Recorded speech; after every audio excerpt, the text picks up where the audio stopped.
আসসালামু আলাইকুম এভরিওয়ান। আজকে নতুন একটি চুড়ি ডিজাইন নিয়ে আপনাদের মধ্যে এসে পড়েছি। তো আমি এখানে চুড়ি বেজের জন্য ব্লু কালার একটি গুটি সুতা ব্যবহার করছি। আপনারা চাইলে সিল্কের সুতো এখানে ব্যবহার করতে পারবেন। আমি গুটি সুতাটা একটি স্কেলের মাপের সাহায্যে নিয়ে নিচ্ছি। তো স্কেলের পরিমাণ মতো যদি আপনারা নেন তাহলে আপনার এই চুড়ি বেজের জন্য 2 থেকে 3 বার সুতা কাটতে হবে।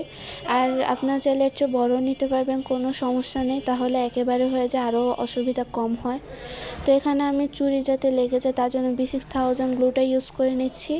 এরপর আমি প্রত্যেকবারের মতো হোয়াইট গ্লুটা সাইডে দিয়ে দিব যাতে চুড়িটা ছুটে না যায়। সমস্যা হয় কি, কাজ করার সময় যদি কখনো সুতা ছুটে যায় তাহলে পরবর্তীতে এটা আবার পেঁচিয়ে লাগাতে অসুবিধায় পড়তে হয়, অথবা ভাল লাগে না, বিরক্ত লাগে। তো এখানে আমার চুড়ি পেঁচানো শেষ হয়ে গেল। তো আমি এখানে মোটা চুড়ির জন্য কুন্দন ব্যবহার করব। চিকন চুড়িগুলোতেও কুন্দনের কাজই হবে।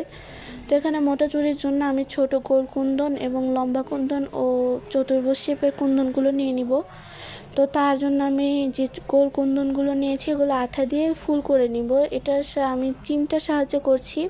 ছোট কুন্দনগুলো বসানোর সময় যদি আপনার চিমটা ব্যবহার করেন তাহলে এটা আপনাদের জন্য সুবিধা হয়, না হলে অনেক সময় হাতে আঠা লেগে পুরো ডিজাইনটা নষ্ট হয়ে যায় বা সুতাটা নষ্ট হয়ে যায়। তো এখানে আমি দেখতেই পেলেন যে একটা চুড়িতে 4টা করে ফুল দিয়ে দিয়েছি, টোটাল 2টা চুড়িতে 8টা। তো এখন আমি লম্বা কুন্দনের কাজটা করব। তো এখানে আঠা দিয়ে নিয়েছি এবং 2 সাইডে 2টা লম্বা কুন্দন এবং মাঝখানে যে চতুর্ভুজে কুন্দনগুলো রয়েছে এটা একটু কোনা করে বসিয়ে দেবো, তাহলে এটা ফুলের মতো হয়ে যাবে। এবং 2 সাইডে 2টো ছোট গোল কুন্দন বসিয়ে দেবো। ঠিক আমি ওই চুড়িটা তো এভাবে করে নেব। তো এই হয়ে গেল একটা চুড়ির কাজ, দ্বিতীয়টাও শেষ হয়ে গেল। দেখুন চিকন চুড়ির পাল। এখানে আমি মাঝখানে একটি গোল কুন্দন বসিয়ে 2 সাইডে 2টা চতুর্ভুজ আকারে কুন্দন বসিয়ে দেবো কোনা করে। তাহলে এরকম করে প্রত্যেকটা চুড়িতে 7 থেকে 8টা ডিজাইন লাগবে। তো এই হয়ে গেল আমার পুরো চুড়িটা। ভিডিওটি ভালো লাগলে অবশ্যই লাইক এবং সাবস্ক্রাইব করবেন।